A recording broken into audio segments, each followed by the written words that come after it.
No matter how much work I get done, work continues to pile up. I constantly fight with receipts from morning to night. Before I knew it, I was nearly 30. My ability to recover has slowly deteriorated. It happened while I was pondering such things on my way home from working on my day off. Seiichiro Kondo suddenly heard a woman scream and ran to the alley to see her begging for someone to save her as a portal was sucking her away. He ran and reached, and when they touched fingers, their bags were all that remained. He woke up next to the girl as the surrounding medieval bystanders cheered to the successful summon of their holy maiden. Sei took particular notice of a purple-eyed man with an aloof stare. Prince Urius offered his hand, telling the girl they'd been waiting for her. Sei, meanwhile, had accidentally been summoned as a consequence. From what they told him, this was the kingdom of Romani, home to a miasmic forest known as the Demon Forest. Miasma erupted from it once every 100 years, unleashing a plague. The only one who could purify it was the Holy Maiden. They utilized all the kingdom's knowledge to perform a parallel world summoning spell. Despite it being what they called an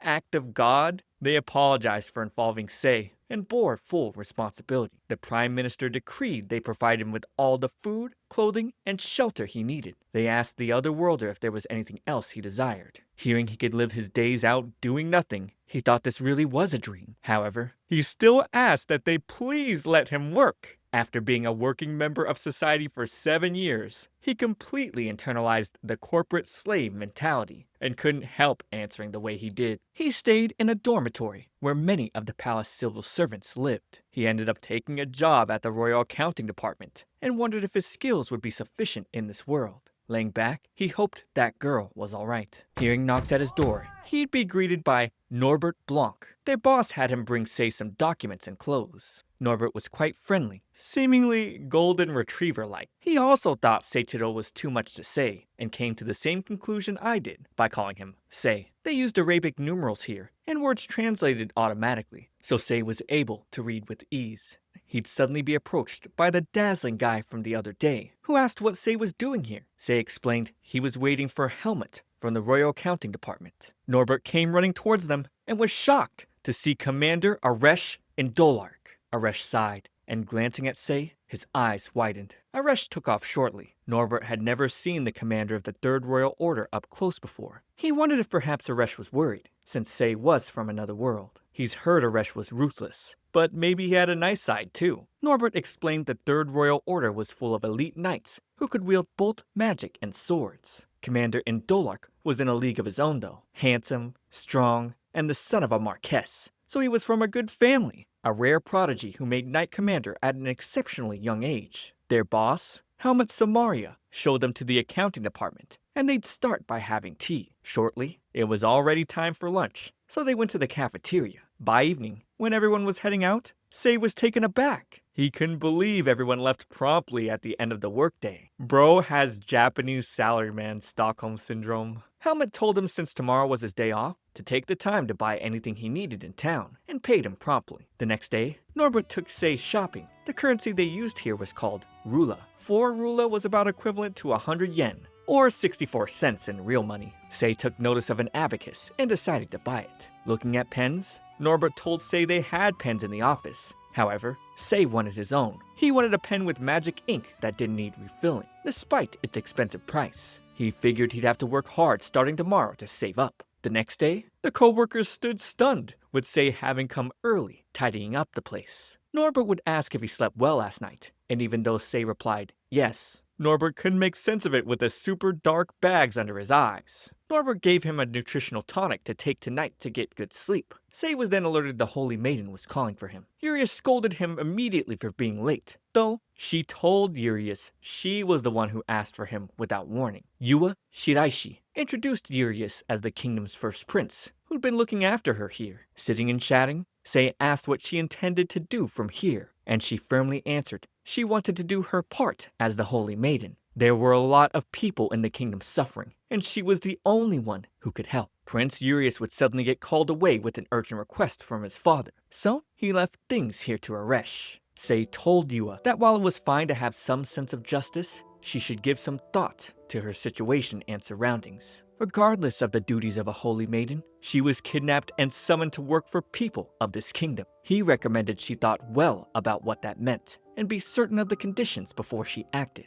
She thought he was telling her to refuse, but he was only saying she should take her time to understand what was going on. After all, she had no idea the dangers of being the holy maiden, and they may not care if she lived or died, so long as the miasma was taken care of. She questioned how he could be so cold, and reasonably, he responded they didn't even know if what they were told was the truth. I'm gonna be honest, I like how logical he is. Yua started getting in her feelings, telling him she understood the two of them had completely different ways of thinking. She was going to do her best for the people of this kingdom. Typical emotional thinker. People who think like this will get you hurt with their good intentions. They need rational thinkers like Sei to lead them in the right direction. Lying in bed that night, Sei thought about how it was an adult's responsibility to offer guidance to minors, but he wasn't expecting her to listen to a complete stranger like him. The next morning, he was so full of energy, it scared Norbert. The tonic worked wonders apparently. They came from a skilled apothecary who made them for the knights. After work, Sei bought 10 bottles. Entering shop came both Commander Indelark and Vice Captain or Jeff Rhoda. Or Jeff asked what the funnel department was doing here and referred to Sei as the Holy Maiden's tag-along. He teased that despite being from another world, Sei looked like a perfectly unremarkable ordinary guy. With Sei promptly leaving, Aresh told him the Prime Minister had his eye on him. Sei wasn't sure what to make of that, but assumed the PM probably thought of him as a nuisance if he found out what he said to Yua. Helmet was surprised to see Sei asking for his next assignment. Norbert was amazed, seeing Sei get to quick work using the abacus he bought the other day. Sei wasn't worried about fatigue, because as long as he had tonics, he wouldn't get tired no matter how much he worked. He paused and showed Helmut there was something off about the budget request he was working on. The numbers were too round. Plus, the Third Royal Order submitted 3 identical requests for training costs, but the amount listed on each was different. Helmut answered they filed everything as training expenses, so it was fine.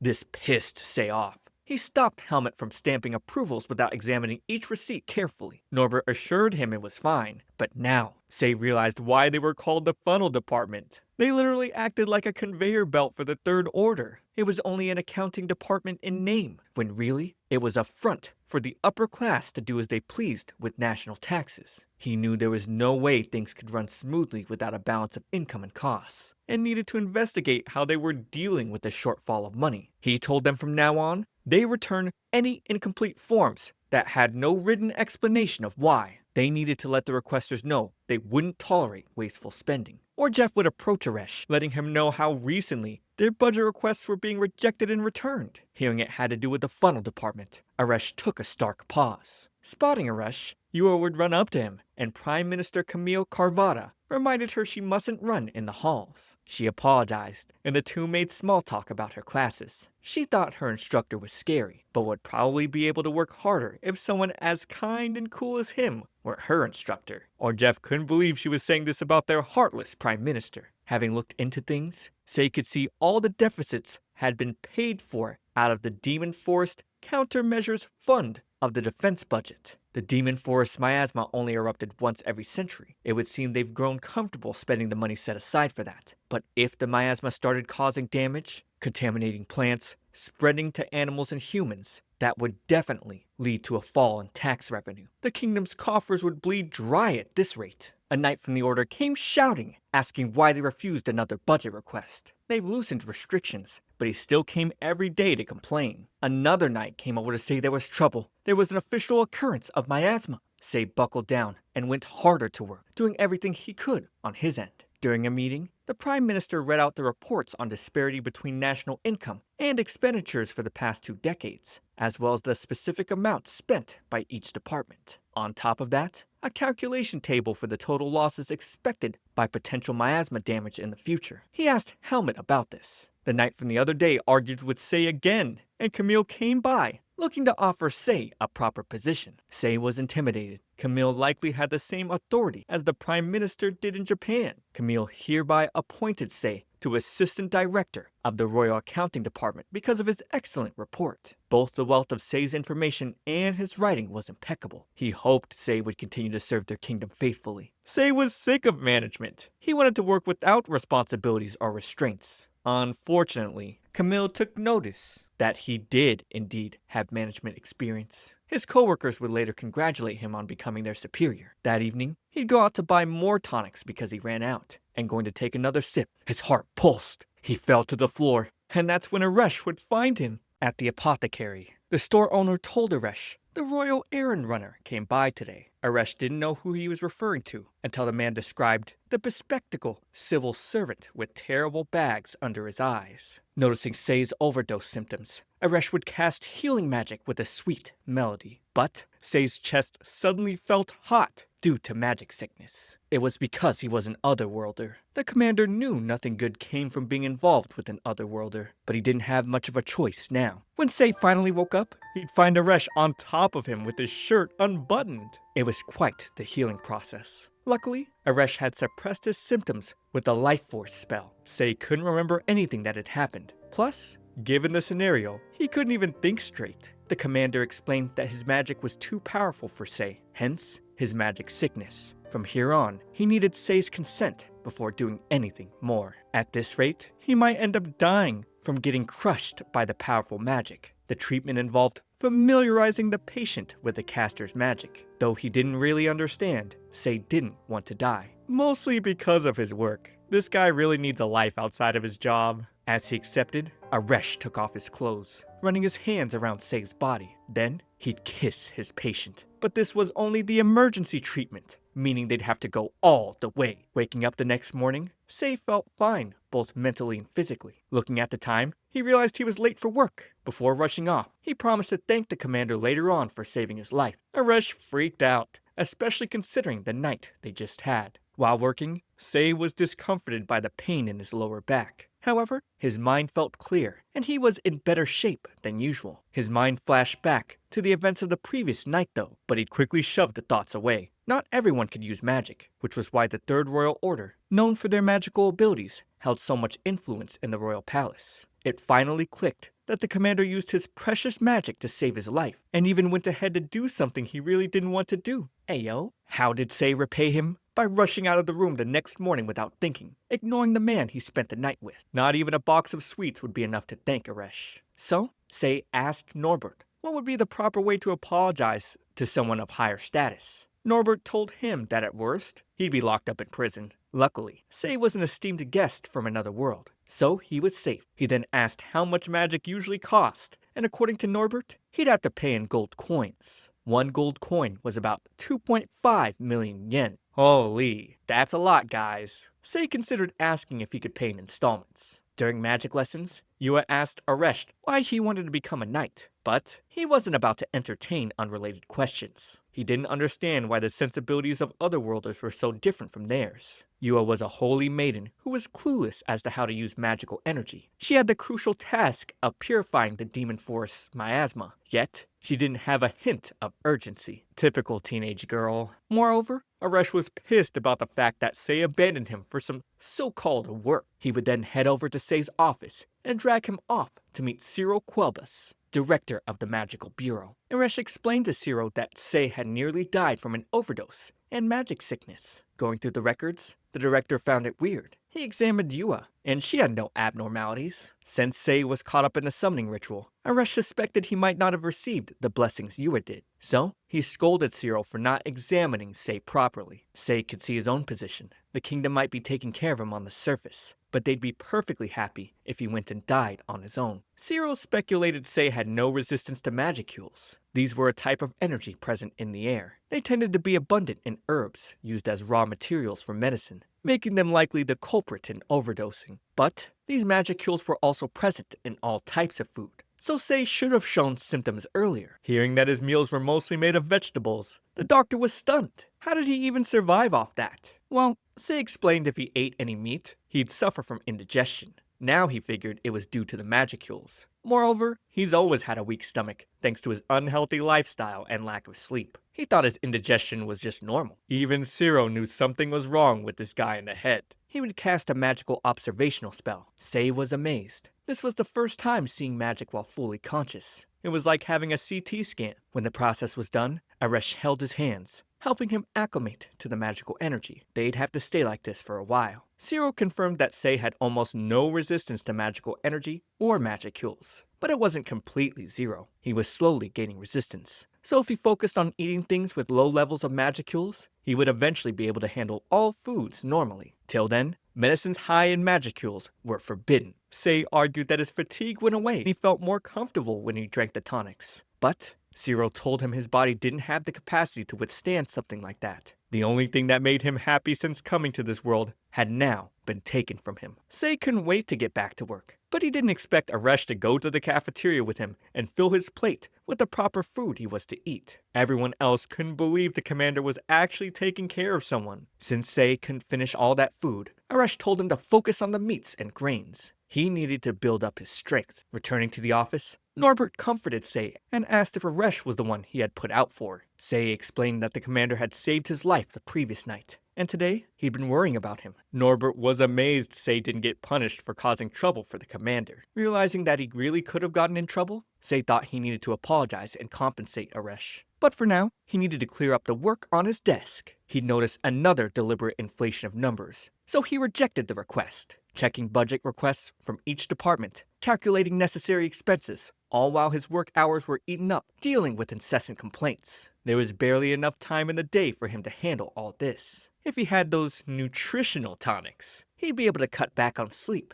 and get way more done. Realizing that the tonics were too strong, he thought about using something less potent. So, next time, he would ask the apothecary about it. Arash would then enter, looking quite upset that Sei was still working late. His rage was seething through because Sei wasn't prioritizing his recovery. The only reason he was fine now was that the commander had familiarized him with his magic. Maybe Sei wanted to do that night over and over again. Arash couldn't believe this fool was actually considering it, all because he wanted to take more tonics. Dragging him out, Sei stopped him, promising to go home and rest. He just wanted to take some work home, but the commander asking him to get changed wasn't what he expected. They'd head over to a restaurant, where Arash stuffed him with more food again. Sei then thanked him for yesterday and apologized for his rude behavior this morning. Arash scolded him for working late. He didn't understand why Sei was working in the first place. The kingdom already guaranteed his livelihood. There was no need for him to exhaust himself every day in the office. Sei answered that it was perhaps to establish his self-worth.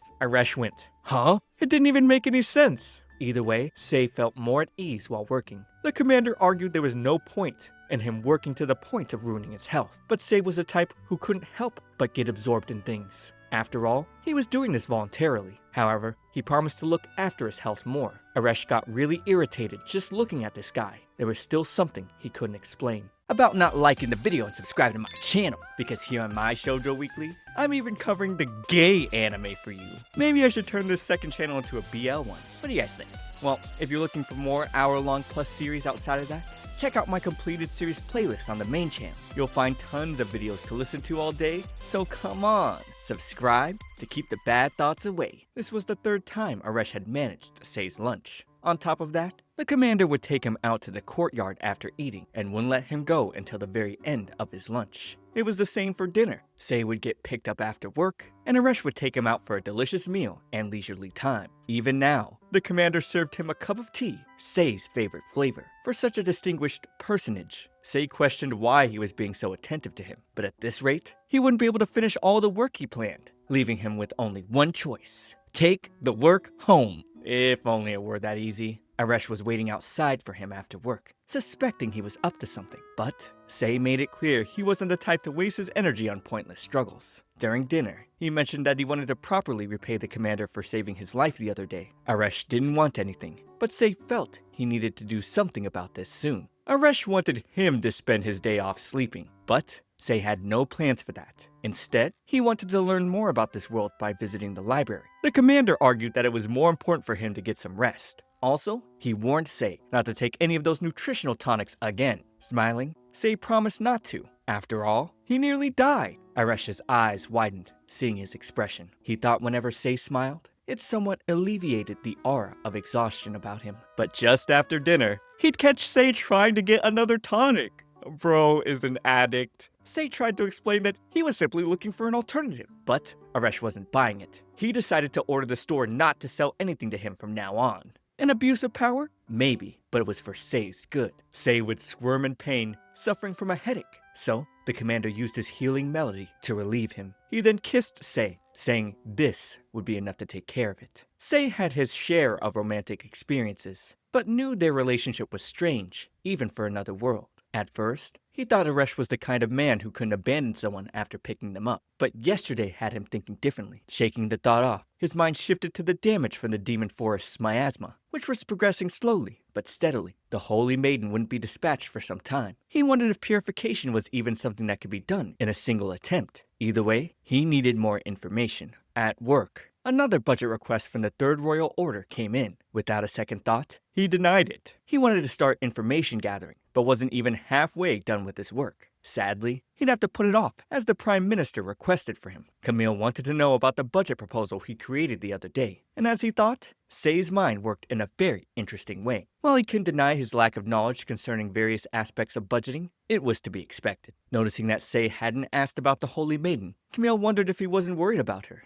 Sei, in turn, asked what Camille would do if, against his will, he was forced to go to an unfamiliar land where he met a child from his hometown whom he'd never seen before. Naturally, Camille would want to protect him if he had the means. Likewise, Sei thought the same, provided he had the resources, of course. But Yua was more valuable to the kingdom than he was, and was also under extensive protection. Camille liked that rational and cunning side of Sei. Conversations with him were truly meaningful for him, so the Prime Minister would call for him again if anything came up. Returning to his work, Sei decided to skip lunch, since he had some tea. He'd pass out in pain as Aresh walked in, thanks to the commander's healing. Aresh explained that magicules were incorporated into tea leaves upon production. From now on, Sei was forbidden from drinking anything he didn't specify. Now he couldn't even drink tea? Even on the comfy tea channel? Tough luck. During dinner, he wasn't pleased at all with what he had to eat. Regardless, thanks to Aresh, Sei got off work on time again. Still, he didn't understand what was commonplace in this kingdom, hence why he wanted to learn more. But his work hours were too hectic. He was a manager, so Aresh suggested he delegate his tasks to his subordinates. But being a manager was exactly why he needed to understand everything going on. Aresh usually left miscellaneous tasks to his vice commander, and they had no problems. Sei could see that explained why Aresh never spoke of the budget, despite how often they met. Sei felt this was all because of their difference in position and values. The noble commander Indalark couldn't understand the values of a lowly commoner from another world. So, Aresh asked why Sei had such an obsession with working. Why did he try to do everything alone, even if it meant taking tonics that threatened his life? Sei simply replied, "I work because there's work to be done." Aresh doubted that. He had heard Sei always came up with work that didn't exist, and readily took it on. Sei didn't deny it. Instead, he explained that the kingdom's finances were in dire straits. There was a need to fundamentally review and improve the current system. This was the first Aresh had heard of this. Sei claimed Aresh was indifferent when it came to financial matters, sparking his rage. The commander told Sei that his work had a negative impact on those around him. If someone in a leadership position jumped at every chance to work overtime,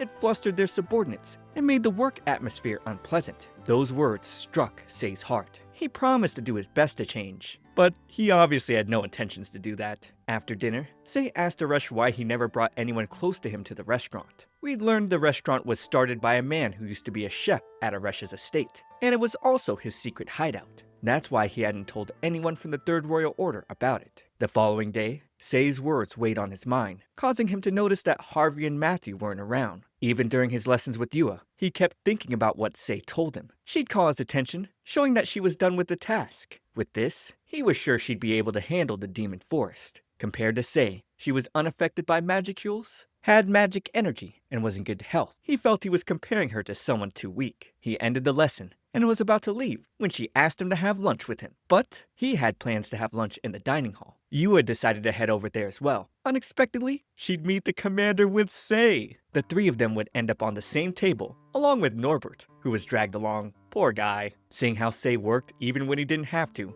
Yua joyfully called him a corporate drone. She didn't mean it maliciously, but Sei could sense a deadly aura emanating from Aresh. Sei then got scolded for eating around the shrimps on the plate. Aresh would then explain to Yua why he was managing Sei's food. But she felt a bit sad that he couldn't enjoy the delicious meal, and while Sei claimed to be indifferent, Aresh called out his lie, stating that Sei's reaction to food he liked and didn't like was like night and day. Aresh had a look of endearment, describing how Sei really liked Suhash meat. He could tell because Sei's eyes softened when he ate it. On the other hand, Norbert asked Yua if it was true that roads in her world moved even when one didn't walk. He'd also heard from Sei that they could cross the sea and release some kind of power in their feet to cross the sky. Apparently, Sei had just been answering his questions randomly. The one thing Yua confirmed was that young girls wore skirts above the knee and showed their legs. And that was good enough for him. One of Yua's guards started accusing Sei of falling for the Holy Maiden and claimed he only came to this world because he was stalking her. However, Sei made it clear he wasn't interested in anyone younger than him. This caused Aresh's heart to sink. Sei had only just turned 30, and Aresh was 22. Seeing that he missed Sei's birthday, Norbert asked what he liked,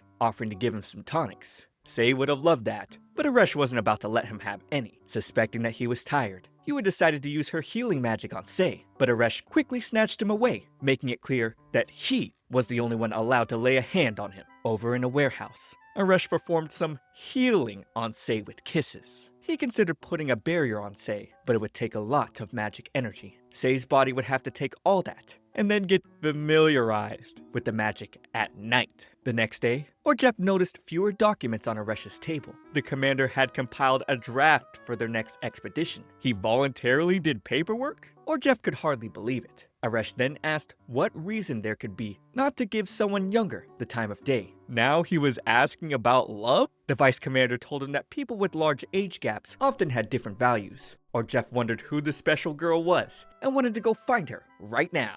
Elsewhere, Sei bumped into Camille, who told him that the Holy Maiden's training was reaching the final stage. They planned to go inspect the demon forest soon. However, the Second Royal Order and the Firstborn Prince were against it. So, the Prime Minister was counting on Sei to figure out the costs of dealing with the miasma and the expenses of the expedition. The longer they delayed, the more money and time it would cost. Unbeknownst to Sei, two people slowly approached him from behind while he was lost in thought. Then, he'd get knocked out.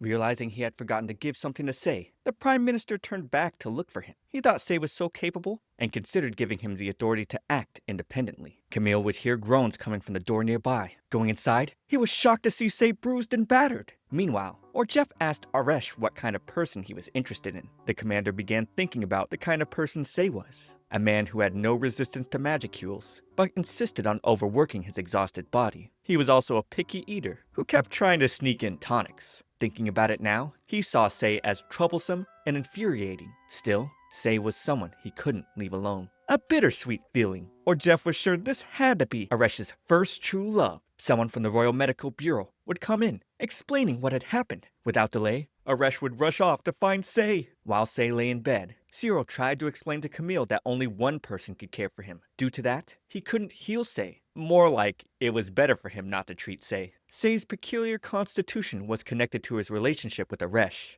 Cyril didn't want to blurt that out by accident and see his head separated from his body. However, the Prime Minister had heard there were those who despised Sei, but didn't feel the same way about the Holy Maiden. The doctor panicked. If he didn't treat Sei, he'd earn the ire of the Prime Minister who held peerless political power in the kingdom. On the other hand, if he went ahead with the treatment, he would piss off the highest ranking and most powerful man in the kingdom's military. Caught between a rock and a hard place, he had to buy time. Just as Camille was about to suggest another healer, Aresh burst in. Taking one look at Sei, he asked everyone to leave so he could begin treatment. That's when Camille found out he was responsible for all of Sei's care. However, the Prime Minister didn't understand why they had to leave. Cyril convinced him by saying it would take a lot of time. Commander Indolark then asked to be given an hour. Taking off his cloak, he slowly started the healing process. Cyril was relieved that he got here in time. With his constitution, Sei would have immediately gotten magic sick if he had used the necessary amount of magic needed to treat such wounds. It could have been fatal. The thought of a healer who didn't know his constitution while treating him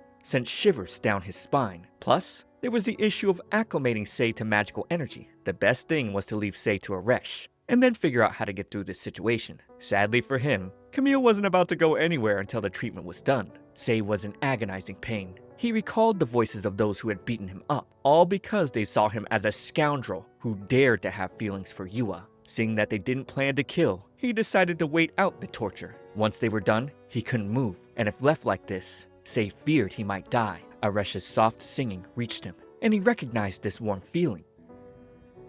Oh! His eyes would open to the commander's face. Although he felt much better, his injuries were still severe. That's why Aresh needed to familiarize his magical energy during the treatment.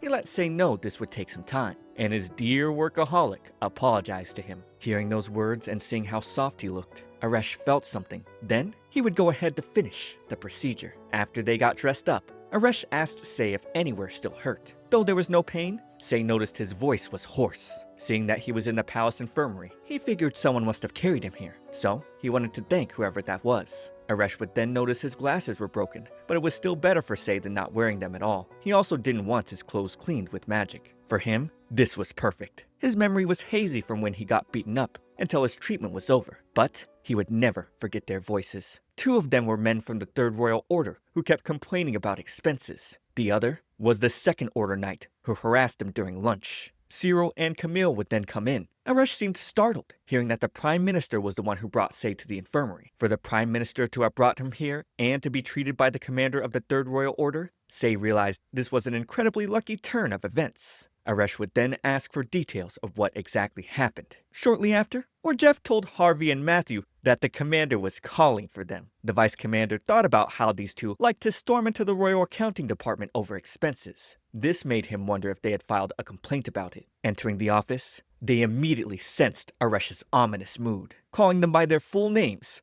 Look at this guy. He's gonna kill these two. The commander asked what they were doing during the water hour yesterday. Matthew claimed they were both organizing the storerooms before afternoon training to check on their equipment for the expedition. Aresh then displayed a piece of torn cloth, believing it belonged to one of them. That's GG's. Instantly, fear gripped Harvey. He lied that it had caught on something during the inspection. Commander Indelark then mentioned that a high-ranking civil official was assaulted, and this said official was found unconscious in the storeroom that they were in. He had countless bruises, with his ribs and arms fractured. He was obviously talking about Sei, but they referred to him as the Holy Maiden's tag-along. Still, Matthew told Aresh that they just happened to pass by each other that day. Sei was an unbidden +1 on the Holy Maiden's summoning. Despite being so weak, various departments were wailing about him interfering with the palace accounts, cutting their budgets. There were rumors that Aresh, who barely showed interest in anyone, suddenly started having lunch with Sei and managing his meals. According to the commander, the victim tore off one of the perpetrator's clothing with a nail he found on the ground. How the hell could these guys be so stupid? By the look in his eyes, Aresh was fuming with anger. The knights tried to convince their commander to take their side, telling him not to take the word of a nobody. They claimed the person who found him must have been trying to frame them. At that moment, the Prime Minister entered, and hearing that he was the one who found Sei, the two knights were speechless. This was Camille's second time meeting Matthew, their first encounter being in front of the accounting department. When he mentioned that Sei nearly died, Harvey felt it couldn't have been that bad. Oh, bruh. He just exposed himself. What an idiot. And thus the truth finally came out. Camille let them know it was the commander who took care of Sei's treatment. Evidence of them frequently pressuring Sei regarding expenses had also been obtained. Still, they tried denying everything. That's when Commander Makovska of the Second Royal Order came in, bringing the Holy Maiden's bodyguard with him. Seeing him, Harvey and Matthew quickly threw the blame on the bodyguard. Oh, the rats are turning on each other. Classic. Of course, Aresh didn't care about their conflicts. He was determined to punish them all. They would end up with a 1-week suspension, a restraining order preventing contact with the victim, and a year's salary reduction and monetary compensation. It was quite the light punishment. Given that knights were rare, they couldn't be stripped of their knightly titles. Still, Camille felt the suspension was too short. Sei would think otherwise, explaining that it only served to let everyone know they had caused trouble. Cutting their high salaries as knights was good for the national treasury. Then,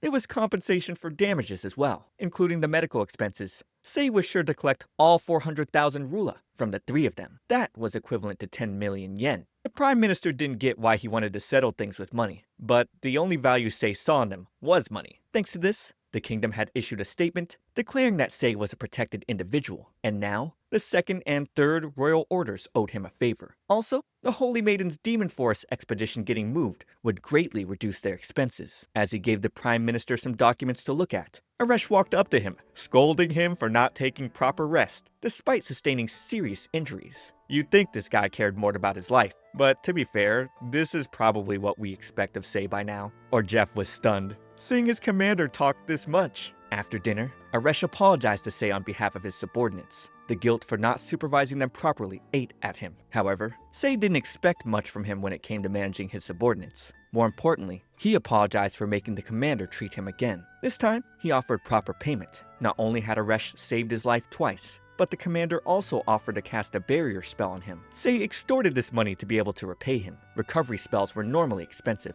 especially ones used to treat life-threatening injuries and illnesses. Although Aresh provided treatment voluntarily, he decided to accept the payment to make Sei happy. At the end, Aresh explained that the barrier could protect the body from magical energy and magicules. With additional effects, it could even shield Sei from physical attacks. However, it required a sheer amount of magical energy, which, if used on Sei, would increase the effects of his magic sickness. So, it was better to gradually lay it over like a protective film. Sei would take off his vest and sit on Aresh's lap. Thinking about it, Commander Indalark had been doing most of the work to treat him. Right now, Sei felt it was absurd to make him do all the work. Just as he mentioned being more cooperative, Aresh embraced him warmly as he started the process. He knew Sei's first name, but he would ask if Sei knew his. Sei did, and then they'd kiss. The following day, Sei was given documents to review concerning the upcoming Holy Maiden's expedition. He'd be shocked to hear that the royal family would be hosting a banquet as a send-off for it, and Helmet would be his escort.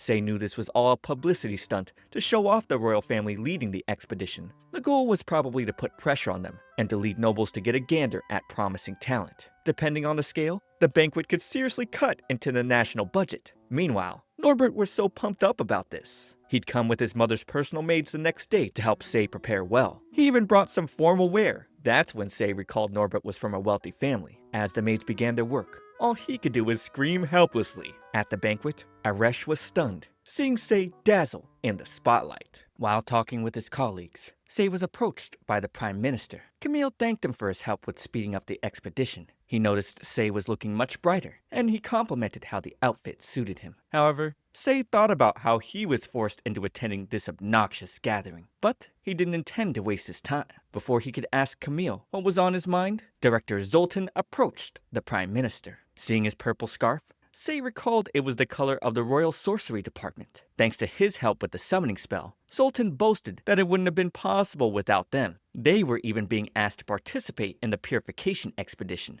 and so he believed the kingdom was in more need of his department for their knowledge and ideas, as opposed to the Third Royal Order, who solely relied on brute force. Camille would then introduce Sei to him. Suddenly, Zoltan ran off and dragged Ist to come greet the Prime Minister. He and Sei would lock eyes immediately, and upon hearing that Sei was with the accounting department, he asked for money, but Sei would refuse. Obviously, Ist had no idea what kind of person he was. Ist then properly introduced himself. He was the assistant director at the Royal Sorcery Department. After that, he explained that their department needed a lot of funding. In other words, he wanted Sei to cough up cash for them. But Ist immediately got hit by Zoltan. Looking at the two of them, Sei could tell that Zoltan was focused on politics as a director, while Ist was focused on practical matters. He offered to consider Ist's request, but only in exchange for granting his own. Suddenly, Aresh grabbed him, shooting a fierce glare. Oh, what's this? Then, Yua would come running to the commander to get him. Aresh was supposed to follow both her and the king to make their entrance. However, he didn't feel a need for his presence, since this event was about the king and the royal family. In his place, Camille decided to go with the Holy Maiden. Aresh then questioned Sei about his face and clothes. Sei explained that he got the clothes from a friend in his department, and the same person brought some maids who did his makeup. But he assured the commander that the makeup was low in magicules. Still, it was making Aresh uneasy. Sei would try to get away, but Commander Indalark stuck to him like butter. Soon after, the king made his entrance, expressed concern over the miasma in the demon forest, and extolled the sacred ritual that summoned the Holy Maiden. Then, Yua would make her entrance, being escorted by the firstborn prince. Though she sounded a bit hesitant, she said she wished to do her best for everyone in the kingdom. Announcing the participants of the expedition was Urius, and he would be leading the charge. Seeing that there were far more operatives than expected, Sei was distracted, thinking about how to revise the budget. Unknown to him, his name had been called as part of the participants. When Camille told him, he was confused.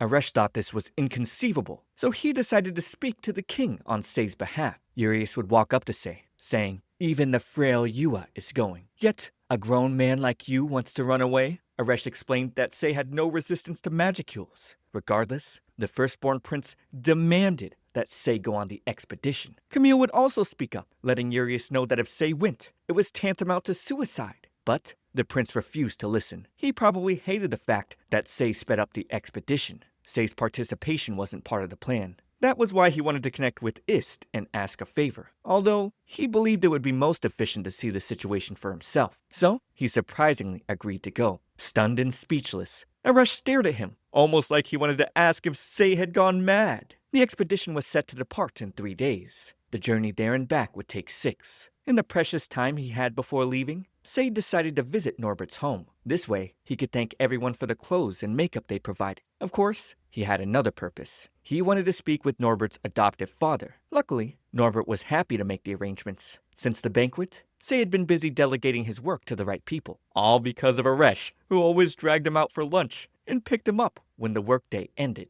Sei's only saving grace was the fact that he brought work home and secretly drank nutritional tonics because he recovered each time Aresh cast the barrier spell on him. Having the next day off, he'd have time to finish the work he brought home. Getting back, Sei was stopped by Aresh, who demanded to know where he had gone. However, Aresh already knew he went out with a colleague, so Sei explained that he had gone to thank Norbert's family. As for the work on his desk, the commander scolded him. Slamming the table, one of the tonic bottles revealed itself, causing Aresh's fury to grow more.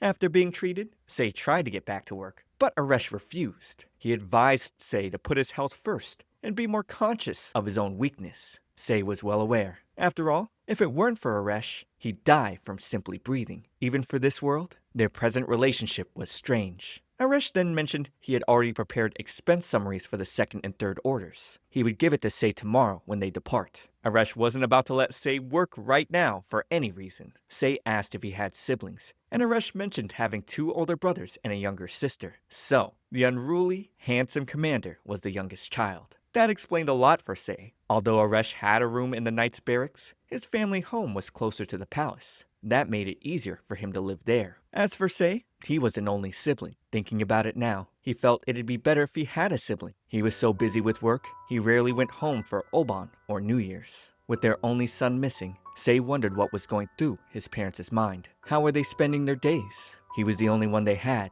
If he couldn't return, how would he take care of them in their old age? If it came to that, he hoped they'd get all the assets he left behind without a fuss. Seeing Sei's grim expression, Aresh held him tightly, singing his melody of healing. No matter how many times Sei heard it, it always sounded like a lullaby. The next morning, while looking for the carriage he'd ride, Aresh pulled Sei aside, telling him he'd be riding on horseback. The commander wanted to monitor him due to his low resistance to magicules. Sei wondered what was the point of casting that barrier on him so thoroughly last night then. He wanted to chat with the royal sorcerers while they set out. He had never ridden on horseback before, and he tried to let Aresh know it might not be a good idea due to his frail constitution. But the commander looked angry, all because Sei referred to him by his title. As everyone set out, Aresh and Sei would both be riding the same horse. Using the time, Sei started going through the document Aresh had put together. This was his chance to learn about the accounting methods of the royal order. Anything to make his work easier was always a good thing. Arriving at a lord's estate, Sei finally had some time to himself. Before he could go meet Ist, Yua would come to him, disrupting his plans. Shortly after, he met with Ist to discuss plans for raising funding for the Royal Sorcery Department. Ist was happy to invite him in.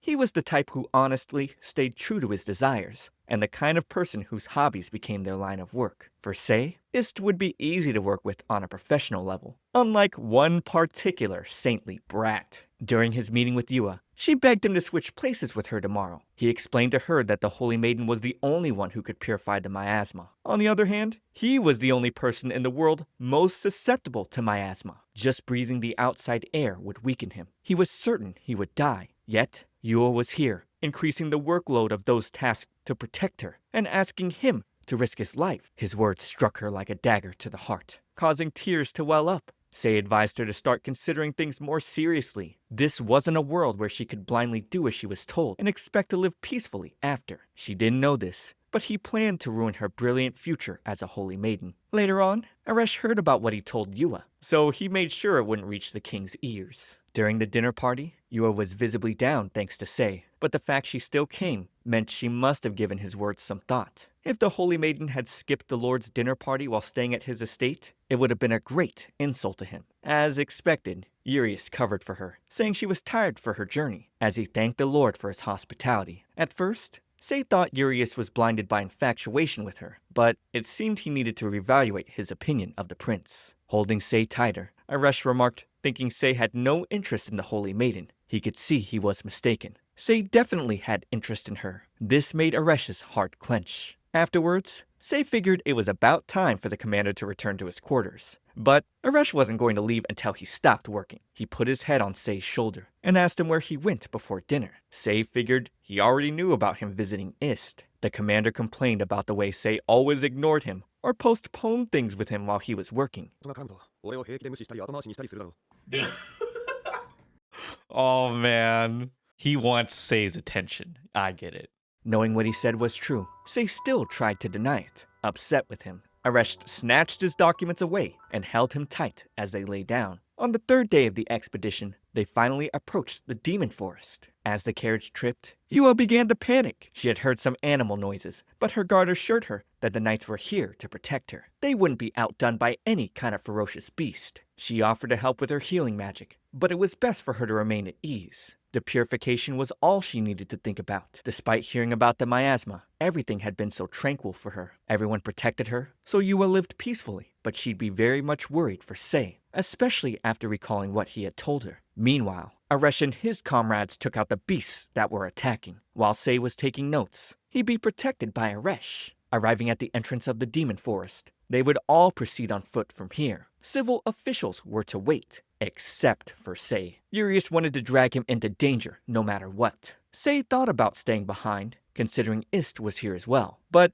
Ist couldn't even remember the favor he asked for. With no other choice, Sei agreed to go. Aresh scolded Sei severely. Regardless, the ultimate goal of this expedition was the Holy Maiden's purification. If her mental state became such that they achieved no results, it could be a huge financial loss. Sei couldn't rest easy until he verified things with his own eyes. Arriving at the source of the miasma, Yua began chanting her spell. In the middle of it, a sharp pain struck her, causing her to pass out. But Urius would catch her just in time. Then, Sei asked Ist how far the purification had gone. Hearing that it was just 30%, it meant they would need to organize at least 3 more expeditions. Considering how hefty the costs were, he was hoping to do this in one go. Looking at Yua, he could tell she was at her limit. The commander would come by, scolding Sei for leaving his side. Sei explained that he asked Ist and the Royal Sorcery Department for a favor, but Aresh claimed his Third Royal Order had more experience when it came to magic. As Sei explained that they were short on manpower, Sultan stormed into the conversation, demanding an explanation. He hadn't heard a single thing about this, because Ist didn't even bother to tell him.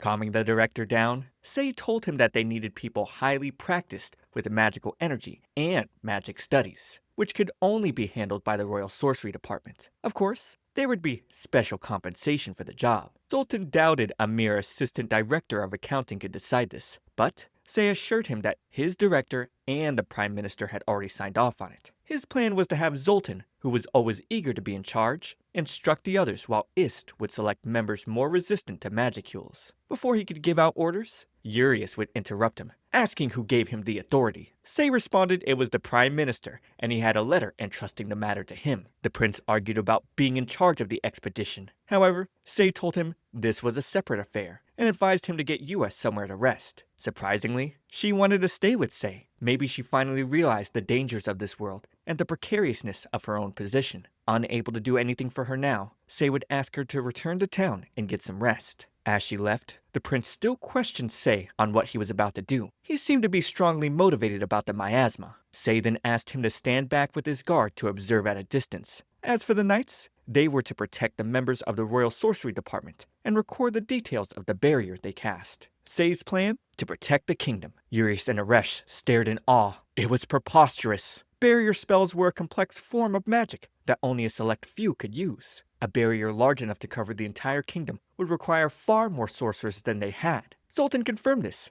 saying they only had 8 here who were capable of casting the spell. Nevertheless, Sei claimed they only needed to think of it the other way around. Knowing the root of the miasma, they just needed to shift their perspective and seal it at the source. The sorcerers would then surround the tree and begin their chanting. Following this, Sei and Aresh analyzed the plan. The barrier would be cast approximately 3 meters in radius around the tree, after which they would determine the concentration of miasma inside. Then, they'd plant various flora around the area to determine how long it would take for the barrier to weaken. In the end, once the Holy Maiden finishes the purification, they'd cast the barrier again, station guards around the forest, and have the spell reinforced regularly to prevent any miasma leakage. Aresh was left speechless. He had never considered something like this until Sei showed up. Sei figured it was probably due to the Holy Maiden. Few bothered to consider other, more time-consuming solutions when an easy one was available. But with this method he had come up with, there would be no need to summon Holy Maidens from other worlds again. The kingdom could take care of its own problems. Granted, the Holy Maiden was a symbol of hope to the people, and an ace up the kingdom's sleeve. Convincing the king that one was no longer needed would take more work. As Sei stood up to get more work done,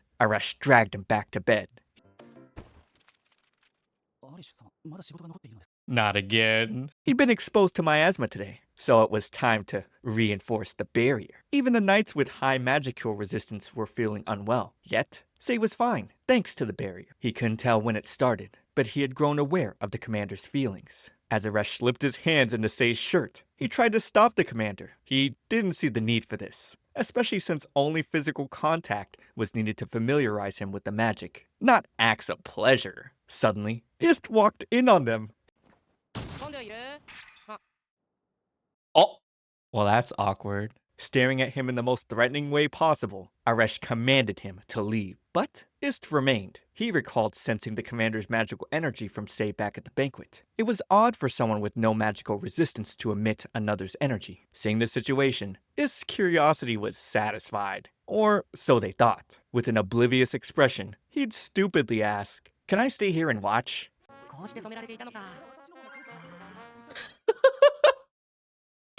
This guy is like my viewers. Fed up with them, Sei pushed both Ist and Aresh out of the room. Being in a place with less miasma, he made it clear he was fine. He still needed to organize some documents and mentioned that he'd be riding in a Royal Sorcery Department carriage starting tomorrow. So, he and Ist could finally discuss what they wanted to talk about. With that settled, he slammed the door shut, leaving Aresh in an awkward position. The next day, while Sei was listening to Ist blabbering, he noted it had already been over 2 hours since it started. He didn't get why researchers were so single-minded when they found something that interested them. Apparently, Ist was from a merchant family rather than a noble one. He was incredibly dedicated to his pursuit of magic and highly skilled in a wide range of spells. Although he spoke about interesting topics, Sei still had other things he needed to do. He needed to report to Prime Minister Camille, make arrangements with their collaborators, as well as many more things. By nighttime, he had sent a swift notice to Viscount Blanc and prepared the documents. Now, Aresh was back in his room, trying to get him away from work so that his barrier could be reinforced. With no other choice, Sei accepted. It was true that he couldn't afford to collapse now, and Aresh was thinking about him more than he expected. Without the commander, he'd definitely be dead. Still, there were things he needed to prioritize at the moment, so he couldn't address Aresh's feelings. He'd need to think about them properly once everything was over. Aresh then told Sei he didn't plan on letting anyone else take care of him. Look at this man, he's so obsessed. I don't plan on letting anyone else take care of you. Got it? Ooh. Of course, Sei's life still depended on the commander familiarizing him with magical energy, and because of this, Arash said he couldn't leave him. This was his way of making his intentions clear, which was also the most efficient. Sei asked if the commander had ever considered that he might harbor negative feelings towards him, but Arash didn't, because he saw Sei as a man who prioritized efficiency. It was clear he valued outcomes more than the words and actions of others. He knew Sei so well, and knowing Sei couldn't give an answer now, he was going to take advantage of that. After all, it was the most efficient method. Later on, Sei would meet with the king, who happened to be Norbert's biological father, as well as the king of the Romany kingdom. The king spoke of his endeavors during the expedition, which he had read from the report received from Viscount Blanc. Urius had no idea about this. Sei explained that he became acquainted with Viscount Blanc, who worked with him in the accounting department. For the sake of the kingdom, and by extension, the royal family, the Viscount commissioned him to conduct experiments regarding the long-term effects of miasma damage. Even if Norbert was illegitimate, the king still entrusted his own son to the Viscount. It was clear how much the king trusted him. Sei also mentioned that after consulting with Camille, they concluded that they ought not unnecessarily worry the king. However, he humbly apologized for failing to report until after he had results. The spread of the miasma had been halted temporarily, though how long the barrier would last was a factor. As long as they periodically sent sorcerers to recast the spell, the blight of the miasma could be considered resolved. Some nobles fought back, claiming this was absolute nonsense. Some sorcerers would come in, distributing the financial reports, comparing the cost of summoning the Holy Maiden and all of her estimated expenses for the next 50 years to casting and maintaining a barrier for the same amount of time. The difference was fivefold. Sei's plan was way more efficient. Regardless, Urius would accuse Sei of trying to belittle the Holy Maiden with financial scheming. He claimed she was a national treasure. The nobles would join in, berating Sei. Arash was boiling with anger, ready to give him a piece of his mind. Then, Yua finally spoke up, saying she wanted to go home. She would do her best as the Holy Maiden, but once that was over, there'd be nothing left for her. So she begged to be sent back to her world. Despite the prince trying to assure her, she didn't see any reason they'd need her once the purification was complete. With her looking to Sei, he let her know the role of the Holy Maiden would no longer be needed in the future. But as of right now, there was no way for them to return to their world. Hearing this left Yua falling to her knees. She screamed out, wishing it weren't true. What about her family? She missed them. But all the foolish nobles could think about was how the Holy Maiden was vital to their world. Sei wanted to distribute the next document, but they'd blame him for putting the Holy Maiden in distress. You'd think the way they were reacting, that they weren't the ones who dragged her here against her will. Standing up, he mentioned there might be a way to send them back with further magical research. Looking over to Ist, that was his signal to come in, and Zoltan definitely couldn't stop him. He began explaining what was needed for the parallel world summoning spell, but his blabbering got to be too much. Sei would then present a proposal to expand the Royal Sorcery Department. In summary, they had decided to start a research project under the department that aimed to return 2 people, including the Holy Maiden, to their original world. Additionally, the proposal factored in the personnel required for monitoring the miasma. Camille and Arash would defend Sei from both sides, denying the nobles any chance to argue back. In other words, with Sei's proposal, the kingdom would trade the legend of the Holy Maiden for advanced magical technology. Plus, there wouldn't be additional financial burden to the kingdom. Sei could see Aresh's expression came off like, "Aren't I useful?" Like he was some big smug cat who wanted to be petted. Yua would rush to Sei, asking what she should do. Until then, he believed it was best for her to remain here until the purification was finished. And after that, she wanted to leave the royal palace and come work at the same place as him. That was the last thing he needed. So, he suggested she look for a church or clinic, which were way better suited for her. Approaching Yua, Urius would try to convince her that staying at the royal palace was better. He didn't get why she wanted to leave, but she made her intentions clear, even offering to return all the accessories and dresses given to her. With still a lot more to do, Arash asked Sei not to push himself too hard. Oh wow, Sei has resolved a lot of things pretty nicely. Where will things go from here? Subscribe to keep up with next week's part. But for now, watch this next video. It's me, Comfy T. I'll see you all in the next one.